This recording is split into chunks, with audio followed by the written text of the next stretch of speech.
Ladies and gentlemen, welcome to the show.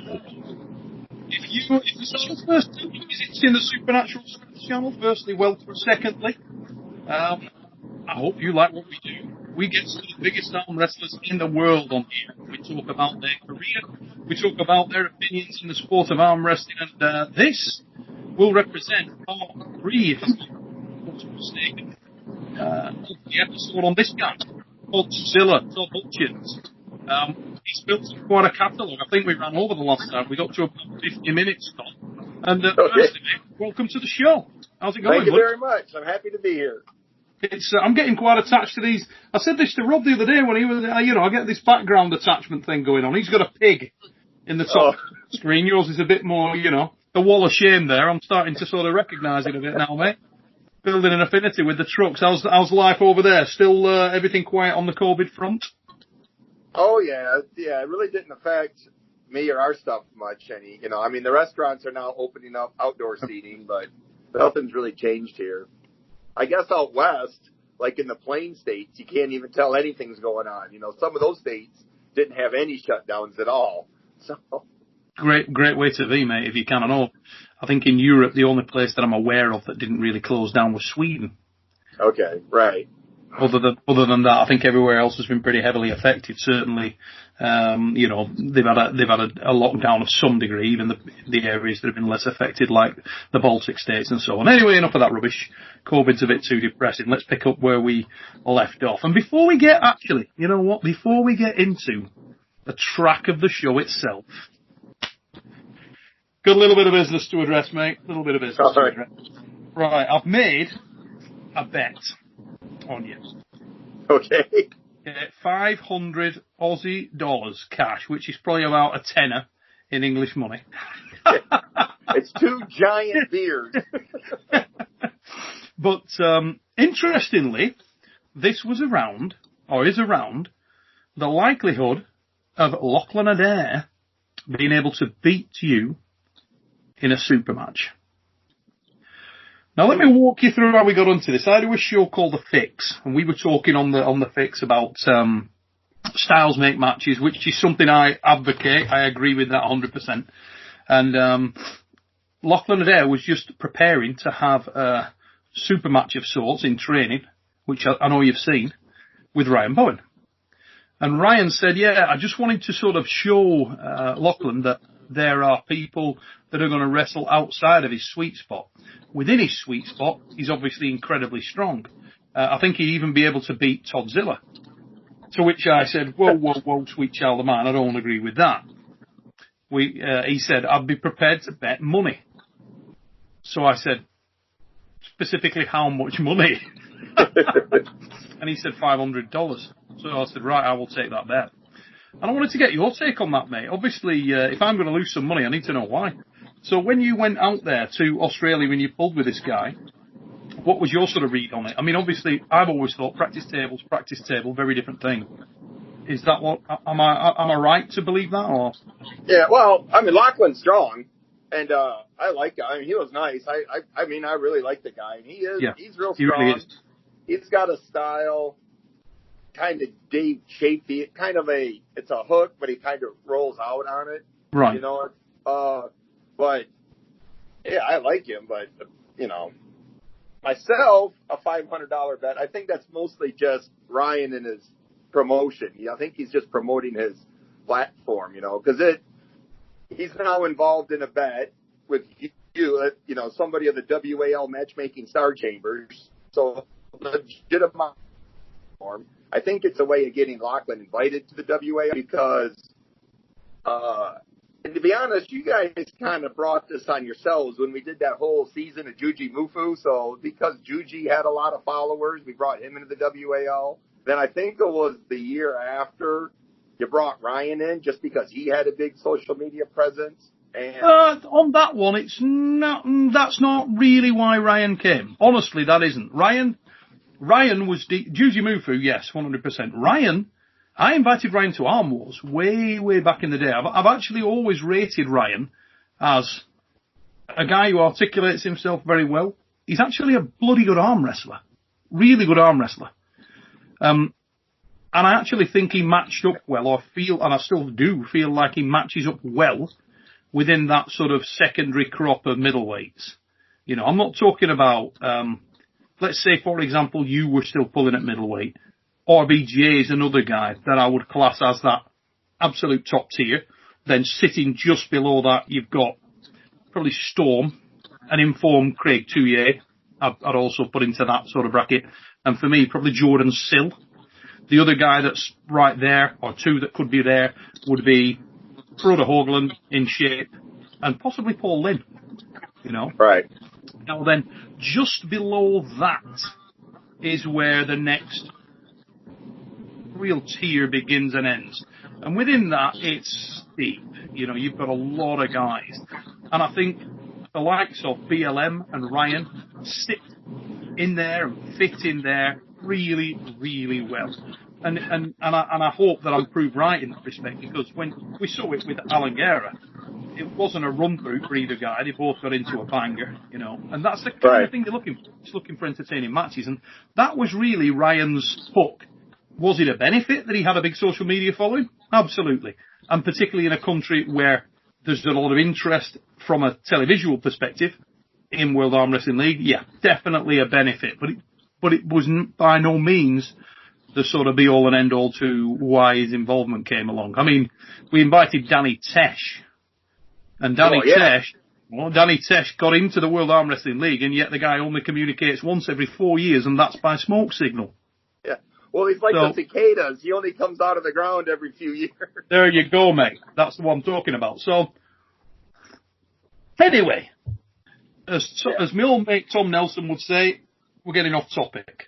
Okay. Well, I wouldn't be surprised if you also get a bet with Ryan that Jordan Davis can beat Jeff Hale, or, you know, just to get Jordan into the WAL as well. The thought did cross my mind, but I did say that to him after the show. Post show, when the cameras were off, I said, "Look, are you serious? Do you really think that?" And he said, "Honestly, mate, yes." He said, because Todd will go right into the sweet spot of Lachlan, and he said it's all about styles make matches, and I really think that Lachlan can do something with Todd. Well, then, the other point I have on that, and I agree with the way you divided up the middleweight. I would think most classes have 2 tiers, but I think you could make an argument that at middleweight there's probably 3, because RVJ's probably by himself. I mean, in super heavyweight, Michael Todd's obviously the champ, but he gets challenged and he works for it. I mean, he's the decisive champ, but both Devin and Jerry Cadet kind of challenge him a little bit. At middleweight, RVJ loses like the first match, and then nobody can touch him afterwards. RVJ's almost all by himself at the top. Then I agree with the second tier, then the third tier in that. Mm-hmm. But then, and I would put myself in the middle tier of the super heavyweight. So with Lachlan beating me, I saw the super match with Ryan and Lachlan. Ryan took 2 matches off Lachlan. Lachlan didn't look like he was really trying that hard. But now we're making an argument that a bottom tier middleweight is beating a middle tier super heavyweight. Ryan should have made the bet that he can beat me at super heavyweight, or that Lachlan can beat one of the other super heavyweights, you know? So I just, that doesn't make sense to me at that point. And then the third point is there's only 2 types of people who keep score in practice. And it's the beginners and it's the fools. And I lose a lot of matches in practice. When I was in Melbourne, I lost to this scrawny little girl. I think her name was Celine. She was beautiful, but she was tiny. I lost to her. I can understand why that would happen. Well, I lost to Schoolboy in Columbus in practice, and I lost to funny you should say that. Derek Smith's like 14-year-old Ray Liotta-looking cousin when I was in California. I get beat in practice all. Hell, I think both Ryan and Lachlan beat John Brezink at John's house practicing. Mm-hmm. So really, there should be a $500 bet that Ryan can beat John Brezink. Yeah. I mean, I've had numerous wins over John in training, on a practice table, across a bar in an Italian restaurant. Yeah. I've never beaten him in a tournament in my life. Different thing. So, you know, I agree 100% with what you've just said, and the points, you know, the The point I wanted to throw in there, and I threw into Ryan at that time, was if you look at the type of individual that you've arm wrestled against, it ranges from the awkward, and to give you two examples of specialist awkward, Jerry Cadet, the most awkward of the awkward. Okay. King's move, Devin Larratt, extremely difficult to deal with, very awkward. Mm-hmm. Wanted another one. Specialist top roller, let's go with an outright top roller, let's go with Mask. Yeah. A guy 6'7", fast as lightning and all over your hand. So there's three very unique styles there. Then, if you want to say, okay, well, has this guy pulled the person who is extremely versatile and extremely strong? Oh, hell yeah. What about Marcio? Right. I was going to say, I don't think I've had an inside match in 3 years now. All my matches are outside nowadays. I'm not wrist to wrist with, I haven't been wrist to wrist with anybody probably since the Craig Toulier final at the W.A.L. match that got canceled, then reinvigorated at the Cowboy Bar. I don't think I've been inside with anybody since then. The last time I can remember you getting a hold of somebody was the match round 2 of Devon, where you got a pocket on him there and looked pretty good. But he got out. I couldn't keep him there. But you got it. And the other one, probably Sasho Andreev in Moldova. Yeah. You got on. You got in Moldova. Yeah. Him and Krause like to be inside. So. Yeah. Yeah. He went into your lane. But for me, if you look where your losses have come, and we're sort of getting ahead of ourselves a little bit, but if you look where your losses have come, it's come from guys who are certainly in the conversation as being top tier global elite arm wrestlers. If you want to question that, if you want to say, okay, no, Devin Larratt's not that guy, I disagree. I think right-handed when Devon's on, he's a handful for probably anyone. Devon's definitely top tier. He's just, the super heavyweights have gotten so, Devon's too small to be a world level super heavyweight anymore. The days when a 250, 280 pound super heavyweight ruled. I mean, I guess Michael Todd still could, but now you just got these guys just getting crazy strong, So.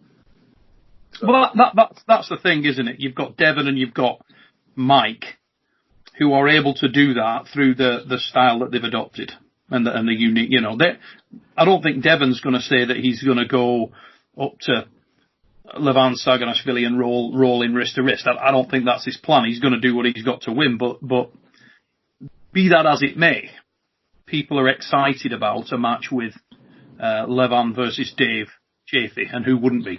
Great potential matchup, But truth be known, Devon did beat Dave by hook or by crook. He got a win on Dave in a super match. So is he dangerous for a guy of that caliber? Absolutely. Oh, Devon's definitely world elite talent. It's just, when Devon's big, he's not big like Michael Todd's big. You know what I'm saying? I mean, there's a lot of beef there, but there's a lot of bun wrapped around it when he gets big, where these other guys just look solid, Yeah. 10 years, Devon was probably top in the world super heavyweight not that long ago. Competing for it, but yeah, they're big. They're big and strong now. There really is it's getting to a crazy level. And you look at the potential out there. Funnily enough, I had a guy on yesterday. Last night I interviewed Alex Kadetcha. Right, I watched it. Oh, what a great lad. He is just the nicest guy. Honestly, enormous individual like that, and they say they don't make big dogs bite. There's a reason why. That is the most humble, lovely, genuine man you could ever wish to meet. Before we get on the call, he's sending me pictures of him petting bunnies, little bunnies, baby rabbits. And he's like, you can see he's all over these baby rabbits, loves them. He's at a rabbit farm. What an absolutely lovely bloke that is. Genuinely honest, open, straight guy. Spoke very highly of you, spoke very highly of all the top arm wrestlers at the W.A.L in the second element of that, which will be coming out shortly. But he's another exciting addition to the W.A.L roster, without a doubt. How would you fancy that match? quite a prospect. I've met him a few times. So I mean, we're not friends, but I've seen him. Mm-hmm. I think I've seen him both in Poland and in Moldova. Yeah, that's right. He's in Moldova. Yeah. Did you guys hook up at the table? Did you roll around a bit? No, I don't pull after tournaments anymore. I hang out with the folks, but that arm wrestling after a tournament, I usually end up just getting sore or hurt. I can't. Yeah. I really don't trust the other people at that anymore. You never know when someone's going to ease into you or just smash into you, and when they're all fired up and strong like that, you can get hurt. Sure. Did you find that that's happened quite a bit in your career, mate? You'd come into the practice table and people would be looking for the scalp. Yeah, and I can never. Usually, you can predict it with the way they grip up, Yep. But every once in a while, I'll be in practice and I'll be talking, and somebody will just smash into me, and it always catches me by surprise. So, but I guess you know what? I might have done that to people when I was younger too. So I don't hold it too much against them. Well, that segues very nicely into the next point I was going to make, mate. Obviously, there was a lot of chat recently about Schoolboy. And you pulled a little bit with Schoolboy after the event that you were talking about at Zombie Fest. What was your sort of opinions of him? What were your impressions of Schoolboy? How did you rate him, mate? He's solid. He's a good solid. He's got that Travis style, that big backwards posting top roll, which works effective on me. Yeah, I mean, he's legit. I don't know. Let's see. If I had to choose between him and, I think Matt Mask probably beats him. And it's hard to say because there's no hit, there's no real go. I mean, I think Devin would just control him. I think Devin's hand would just control him, put him where he wants him to be. I have a hard time doing that because I don't pull folks the way other folks do, so for me to compare him to Matt Mask, those guys will pull each other differently than both of them pull me, and I can't pull either one of them the way the other, so I always have a hard time gauging that. So, like when I'm sitting in a tournament, betting on matches with Bob Brown, I lose most of them, because I go, well, hell, I wouldn't have pulled that way. So I have a real hard time judging other people's style. Yeah. But he's got the height. He pulls like a lot of those tall, top rolling folks do pull. Now let's move forward a little bit and try and sort of look at what's coming down the tracks, mate. Obviously, when we've spoken in the past on the W.A.L. This Week podcast and on this show a couple of episodes ago. And remember, guys, if you didn't see part 1 and 2, check the description. I'll put the links in the description and you can go back and check those out. But you said to me, Todd, that your aspirations going forward you saw at heavyweight, at super heavyweight. So you want to pull the big boys. And you also said, we've spoken about potential matchups, guys, that you sort of really fancy getting involved with and you fancy a match with. If you were sort of putting together a mental approach to that, do you see yourself looking to get bigger physically? Are you looking to put weight on yourself? And where I'm going with this, as you can probably tell, is do you have aspirations down the track to come back to middleweight, or is that day done? Well, going to super heavyweight wasn't my choice. Mm-hmm.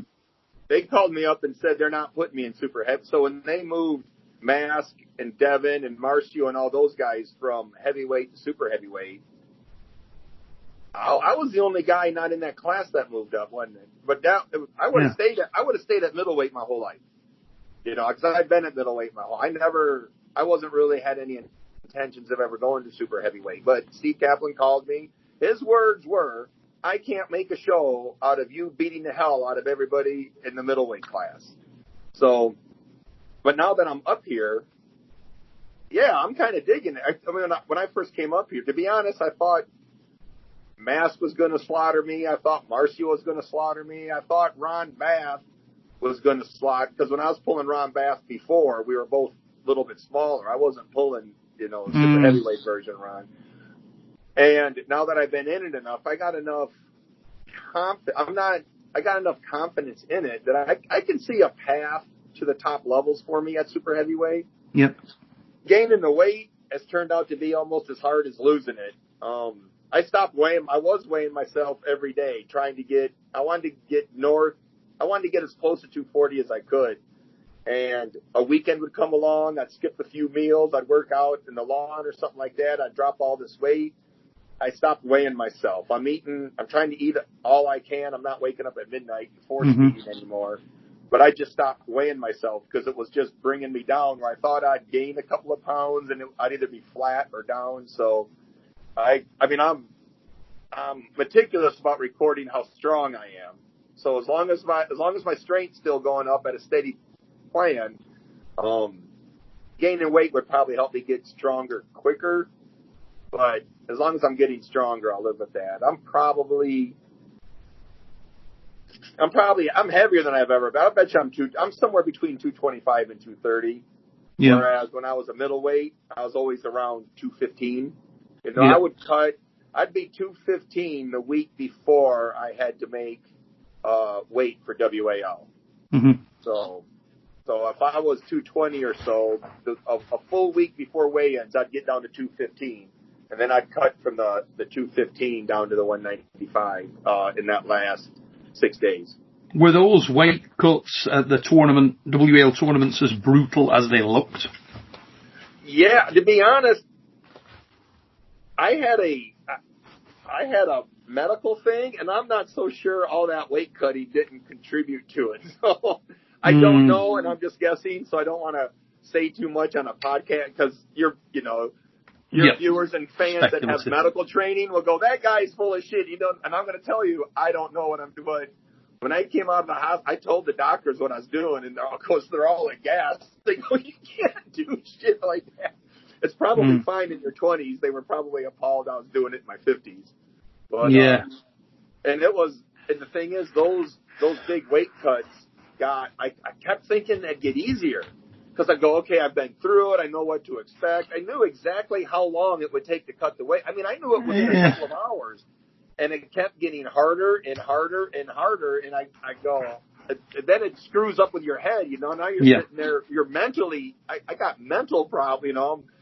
I wasn't ever thinking about killing myself, but I remember thinking about, you know, like coming close to it, you know. I mean, just like my head would hurt. I'd go, Allie would say something, I'd laugh, then I'd almost start crying. I couldn't control what I was thinking. And then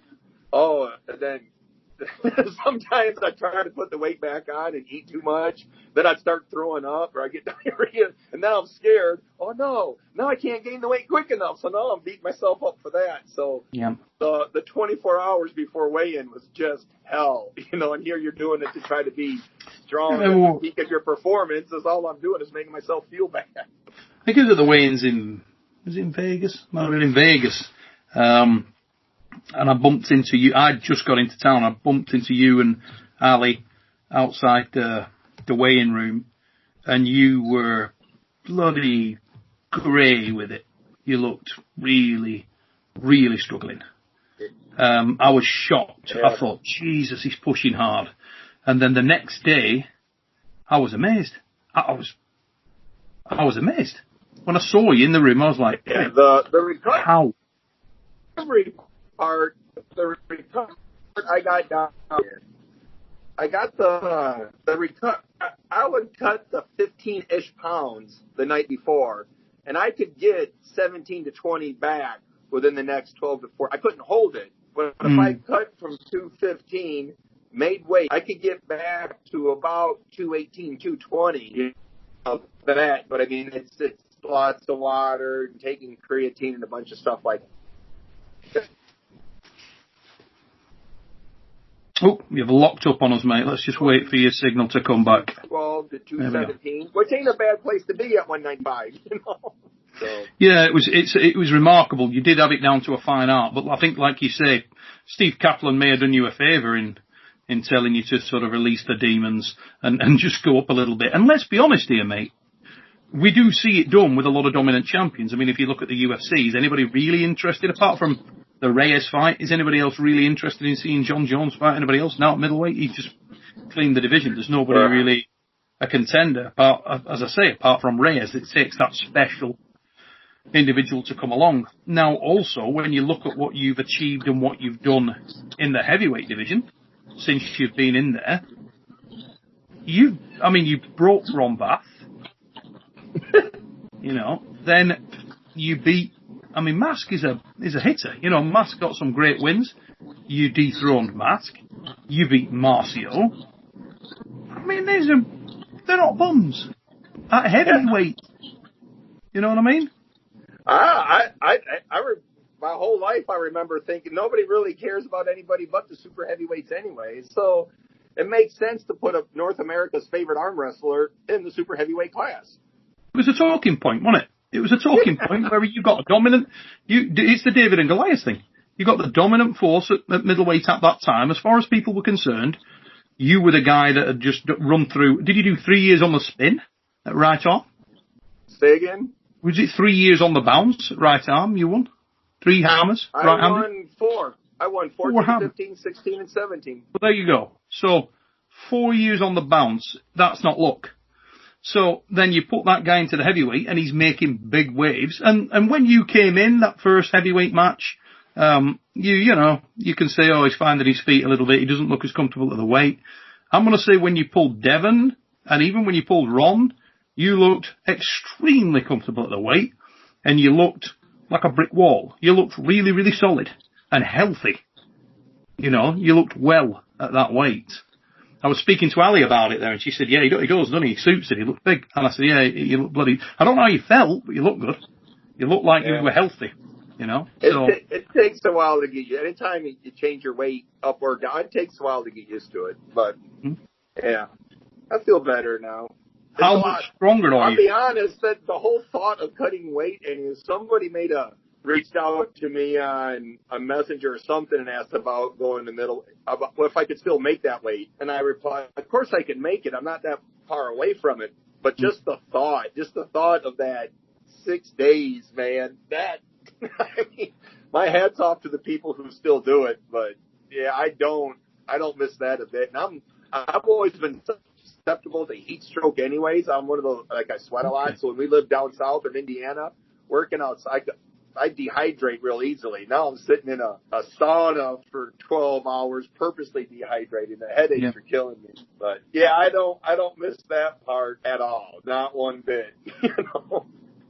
And it's funny. You can make the argument where, again, if your aspirations are to take the hammer, or if your aspiration is to go over and beat Levan Saganashvili, to beat Vitaly Lalatin, then fair enough.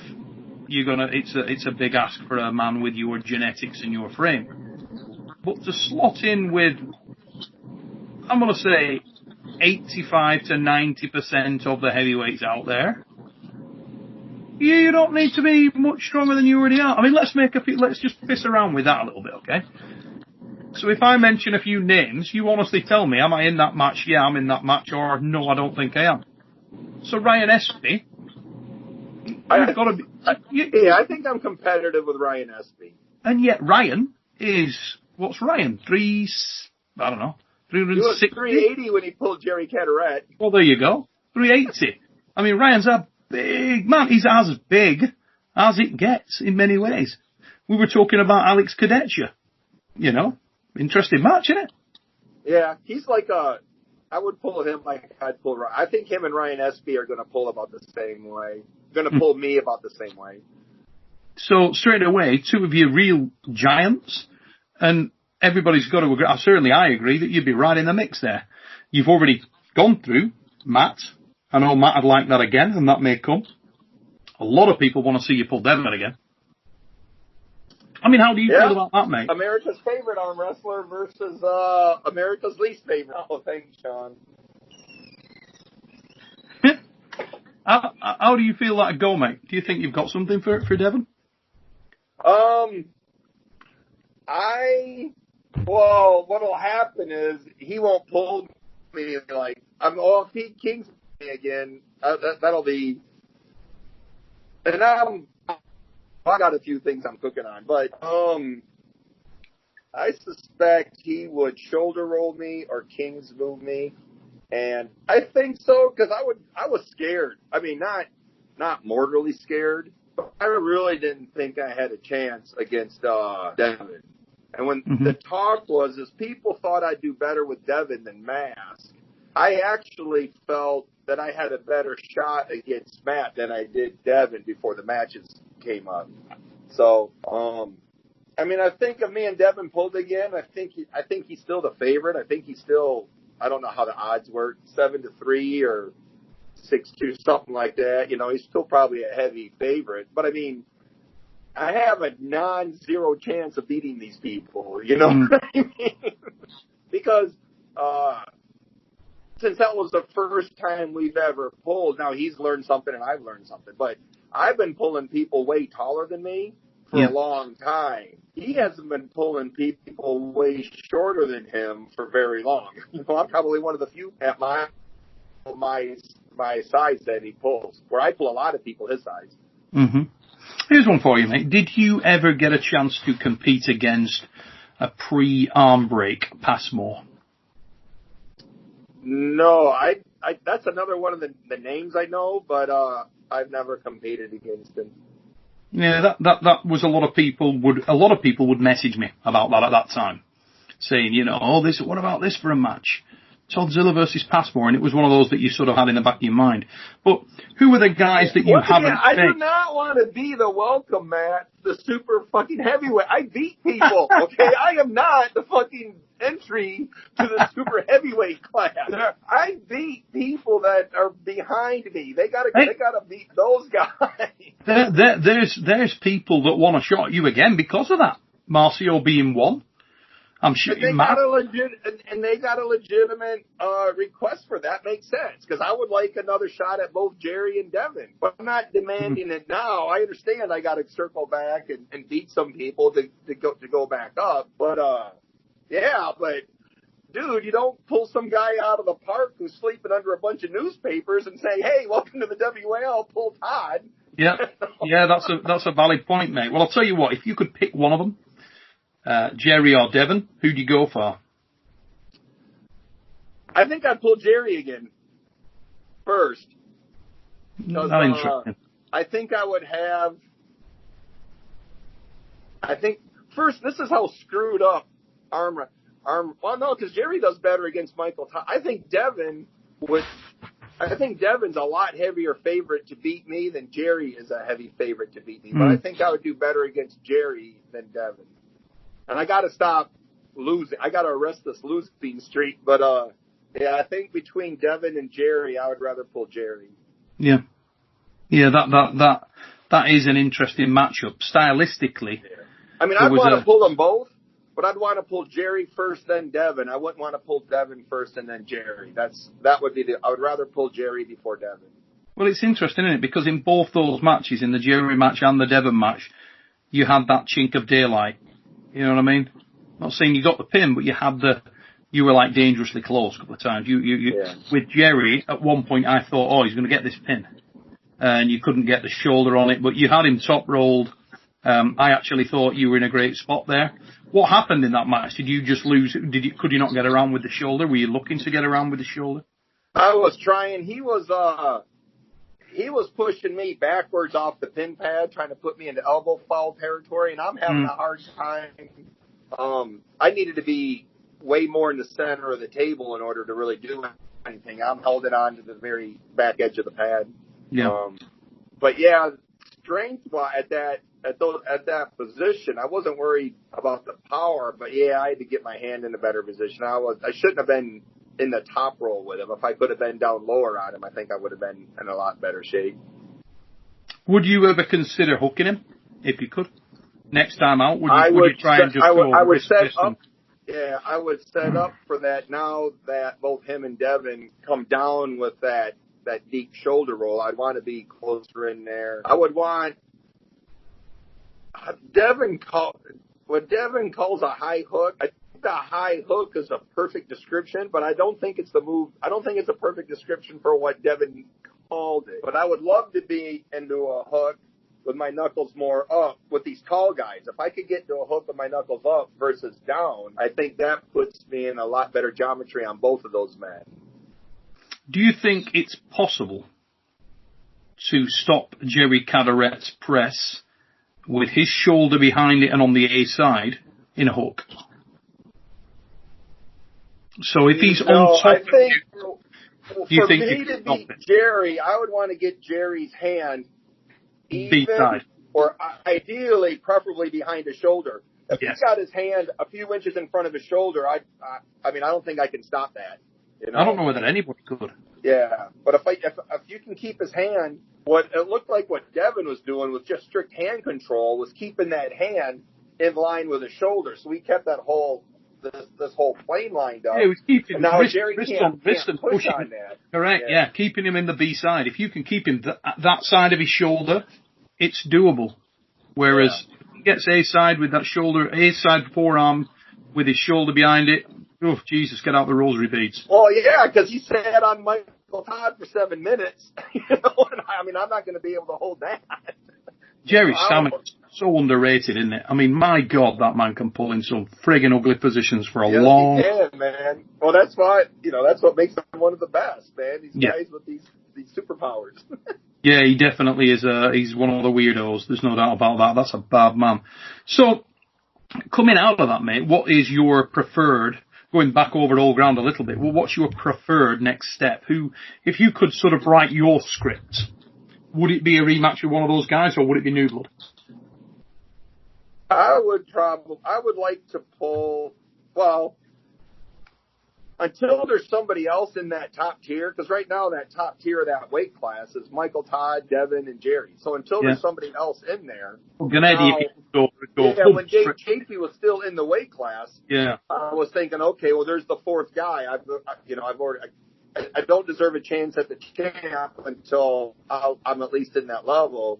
So when JP was still in there, I was kind of thinking that we would match up pretty soon. But if it's just Devin and Jerry up there, the gatekeepers to the hammer, then I guess I gotta get up there and stand on that side of the stage with them for a while. Yeah, so you'd need a win against either one of those two guys first. Yeah. Okay. I don't mind being the gatekeeper to the top tier, but I don't want to be the gatekeeper for the entry of the people just with their applications in their hand. Well, it's funny, isn't it, though? $500 bet or not, I don't care. It's funny though, isn't it? Because some of these guys that were coming in, it's sort of like it's like a horror movie welcoming committee, isn't it? But you've got guys coming in. Let's say, for example, Gennady Vina comes in, where he doesn't come in, and you can't put him against one of those perceived lower capability or lower tier supers, because he's just going to run over them. Right. So whoever gets that match, it's got to be somebody with real grunt, because everybody knows what he's capable of. It's not like he's coming in there and we don't know what he can do.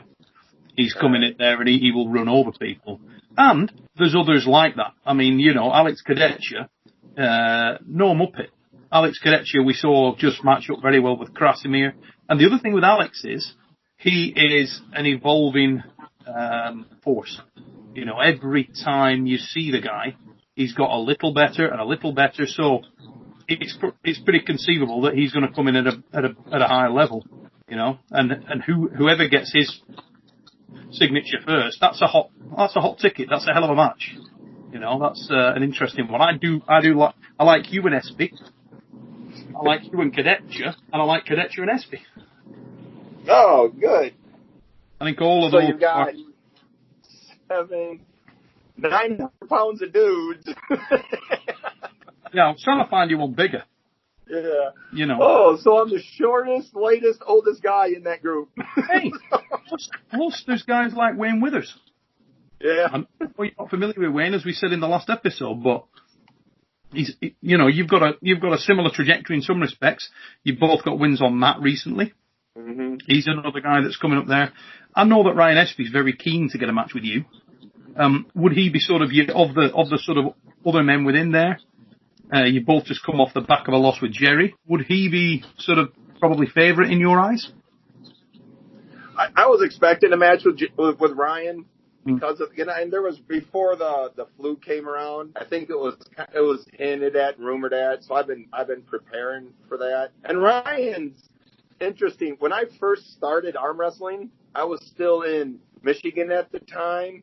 There was no internet, and there was no, tapes were still made on VHS. I ordered a How to Arm Wrestle VHS tape produced by a Canadian. His last name was Levitt. Ryan Espy it was hosted by 3 people. Ryan Espy was one of them. I think he was like 19 years old. And he's on this VHS tape, and they were selling it was like a dumbbell with a plate for like right here. They called it the Brack Rack or something like that. It was hilarious that after I'd had that tape, I'd finally met Ryan going to Vegas tournaments like 10, 12 years later, and I can't find that VHS tape. It's in storage somewhere because I was going to get Ryan to sign it next time I saw it. Tremendous stuff, mate. Absolutely tremendous. I'm conscious we're rolling on in this episode with time, mate, but one thing I just want to close on, really. Have you had any contact at all from World Arm Wrestling League as we sort of dateline check this? We're sort of the end of May now. They're looking to try to get things rolling end of June, July. Any update, any news, anything that you can divulge or not yet? I got a text from Jamie that he needed my address. He's sending me the new W.A.L strap because I love the fact that we are constantly changing rules and equipment in a sport that's centuries old. Oh, I can't check my messages because there's my phone. But he was sending me a new strap, and he was going to call me later. Okay. So you're obviously on the radar, and it sounds like it's warming up. But I wouldn't be the one to ask anyway. When I talk to Jamie teases me all the time because he says he'll reach out to me, and if I have to, I'll call him or something. He goes, you never call or text. But he mentions other like very famous arm wrestlers, and he goes, those guys wear me out. They call me 2 and 3 times a day. They're constantly bothering me about stuff. And evidently, just tell me where to go and when. I'll make weight. But there are other people that are constant in contact with the WAL. And I'm just tell me where I'm invited to. I'll be there. So you heard it from the horse's mouth, ladies and gentlemen. Toddzilla is ready to rock. We could see this guy in action very, very soon. Maybe as soon as July. If the world gets its act in order and opens back up, he certainly looks like he's in an area that's not been hit badly. Hopefully a lot of America goes that same route and we can get some arm wrestling going. Todd, I want to say thanks very much again, mate, for coming on the show. Really appreciate you giving up. Thank you very much, Neil. I'm always happy to be here. Good stuff, mate. Good stuff. And I'll be seeing you again very soon. Anyway, we've got another thing going down. If you haven't seen it, we got Toddzilla and Rob Bidget Jr. coming onto a show to talk about middleweights. Oh, I can't wait. Ladies and gentlemen, if you like what we do here on Supernatural Strength, please, can you let people know about it? Hit that button. Just subscribe, like, share, and until the next time, guys, take it easy, peeps.